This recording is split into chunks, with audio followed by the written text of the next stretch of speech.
Law of sines. What the heck is it? Well, law of sines we're going to use anytime we can't use our good old SOHCAHTOA in order to solve triangles. So, remember SOHCAHTOA was used for our right triangles. Law of sines and law of cosines we can use for triangles that aren't right triangles. So we no longer need that 90 degrees. The first thing we're going to look at is the formula for law of sines.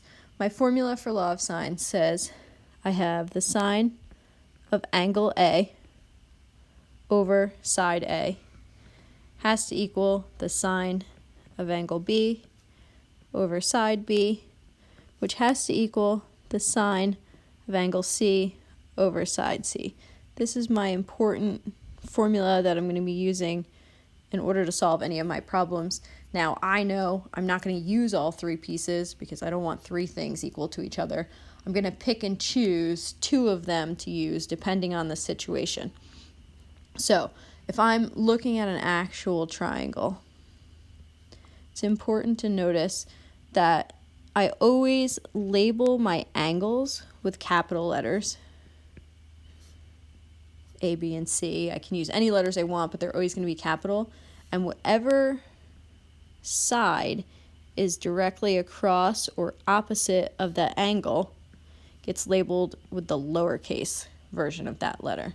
So A would be there, B would be here, C would be there. And I'm always going to use lowercase letters to represent sides. It's just going to help me organize my work a little bit better and keep things organized and allow other people to understand what I'm doing. So the next important thing to know is when do I use law of sines? Because it's not always going to work. Sometimes we're going to have to use law of cosines. In order to use law of sines, I want to notice I need to have a full proportion. That's the way I always recognize if I'm using it. So I need to either have angle A and side A, or I need to have angle B and side B, or angle C and side C.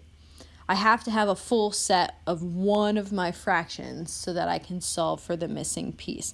As long as I can fill in one of those fractions, either all of A, all of B, or all of C, then I can use law of sines in order to solve the problem.